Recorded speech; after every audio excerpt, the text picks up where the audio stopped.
Hi everybody, we're going to continue our naming and formula writing today. And just when we were really getting used to using those ions and those charges, which is great because we're going to deal a lot with ionic compounds in here, we're going to turn it around a little bit and talk about covalent compounds. When we're talking about covalent compounds, this is when atoms share electrons. They don't give away electrons, they don't take electrons in. They're not ions, they're atoms, and therefore there are no charges involved. Now, how are you going to know that you are dealing with a covalent compound? All right, a covalent compound is going to be two or more non-metals. All right, we are only going to be dealing with two nonmetals in a compound, but that's how you're going to know that you are dealing with a covalent compound. All right, remember as we look at our stair step, everything to the right is a nonmetal. So when you see the first element in your compound is over here to the right, that should tell you this is a covalent compound and I'm going to name it accordingly. All right, for covalent compounds, as I said, there's no charges. Instead, we use prefixes to tell the number of atoms in the compound. These are prefixes you should become accustomed to. All right, mono, di, tri, tetra, penta, hexa, hepta, octa, nona, and deca. All right. So let's look at two compounds that you might be familiar with. So CO2. All right, CO2 that we expel when we are breathing. Also the CO2 that is in our sodas that we drink. All right, so when we name CO2, first I look at carbon and I say to myself, is it a metal or non-metal? Well, these are all covalent, so it's a non-metal. It's to the right of the stair step. So I'm going to use prefixes. Well, there's only one carbon. You don't use the prefix one, all right, for the first element. So I just write carbon. Now, for the second element, you always use a prefix, all right, no matter what. There's two oxygens here, so the prefix is di, and then you do still change the ending of the second element to IDE. So this is carbon dioxide, all right. What about this one? Okay, CO, so I'm still at carbon, but now I'm at monoxide. All right, so mono, you do use mono for the second element. You do not use it for the first. All right. Okay, so you have some practice problems going ahead, or some practice formulas. Going ahead and write the names for those. You can pause the video and then come on back. All right, so we already did our carbon dioxide and our carbon monoxide. So let's go down here. And this is again carbon. And we don't use that prefix if it's just one. So carbon, and then 4 chlorides. So it's tetrachloride. All right. Let's look at N2O3. All right, for N2O3, now I have 2 nitrogens. So that means, yeah, I do have to use a prefix for this. We only skip the prefix if the first one is 1. So this is going to be dinitrogen. All right, trioxide.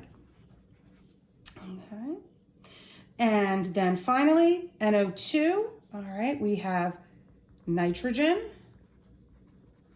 dioxide. Okay, fantastic. Now, once in a while, there are going to be special compounds that are just known by their common name. All right, one of those is water. We're used to that. Okay, I expect you to already know that. But another covalent compound that we're going to talk about a lot this year, and it is known just by its common name, is ammonia. All right, I do expect you to know ammonia. It's an important compound. We talk about it a lot in here. All right, and you should know its common name. Okay, fantastic. All right, next up, and this is the final part of naming for this unit, and that is when you are naming acids. Acids are really important in chemistry, and they get their own naming system. All right, how do you know you're dealing with an acid? It always begins with hydrogen. All right. right. The only example of an acid or a compound that starts with hydrogen that we do not name as an acid is water. That is the only one. Any other compound that starts with hydrogen, you're going to treat as an acid. All right, so always begins with a hydrogen. There's two main categories of acids when it comes to naming. The first is what's known as binary acids. Binary acids take kind of the generic form of HX, all right, where H is our hydrogen and X is our negative ion, all right? With naming acids, we do put them together just like we would put together an ionic compound. So for example, we have HCl.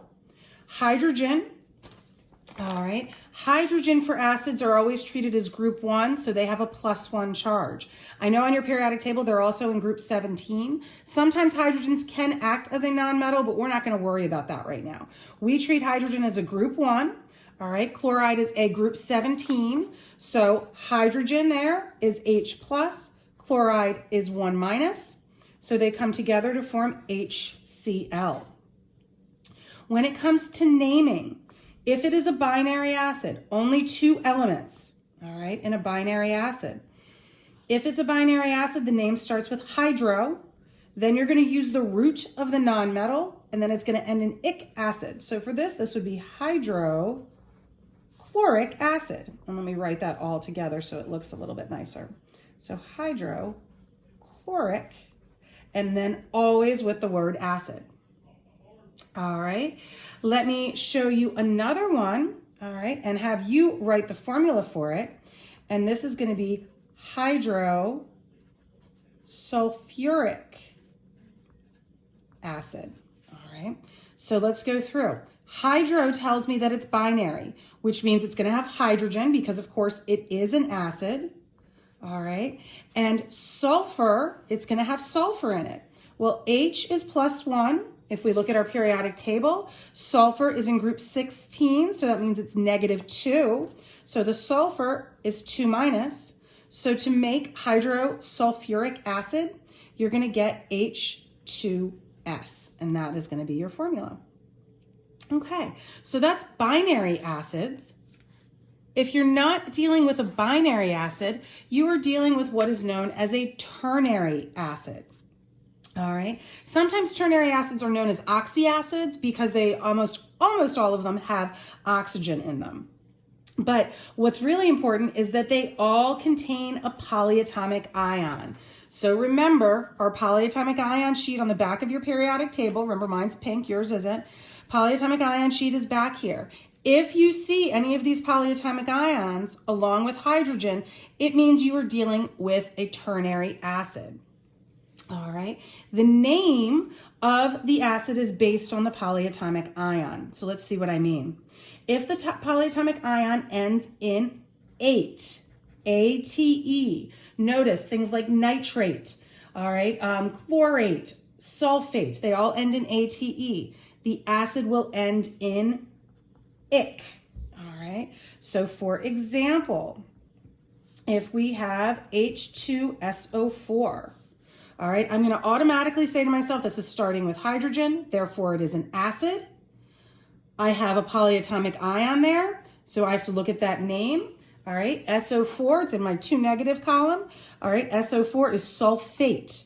All right, so what's going to happen is I'm going to change that ate to ic, and it's going to become sulfuric acid. All right, let's do another example. So if I were to give you nitric acid and then ask you to write the formula, well, first off, you should note in the name, there's no hydro.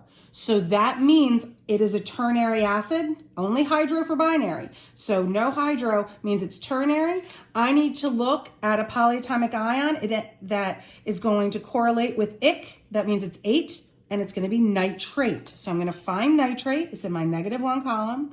It's NO3-. All right, so I'm going to have NO3-. I'm going to have H+. They're going to go together 1-to-1. So nitric acid is HNO3. All right. If your polyatomic ion ends in ite, I-T-E, Okay. Then your acid will end in us, O-U-S. So for example, if I have HNO2, you're going to see that hydrogen. You're going to know it's an acid. I'm going to look up to see what NO2 is. NO2 is nitrite. All right. So nitrite, we're going to change to nitrous. And this is nitrous acid. All right. Please note that all of these ternary acids, they do not have hydro in front of them. Yes, I know there's a hydrogen in there, but we do not write that hydro. All right. A shorthand way of learning this that some people like is ich, I ate, and got, and ate us. All right. Because if you end in ate, the acid's going to end in ich. If you end in ite, the acid's going to end in us. Ich, I ate, and got an itis, like a sickness, all right, like a bronchitis. All right, well, you've got plenty of practice to in your packets, so let's get to that. Have a good one.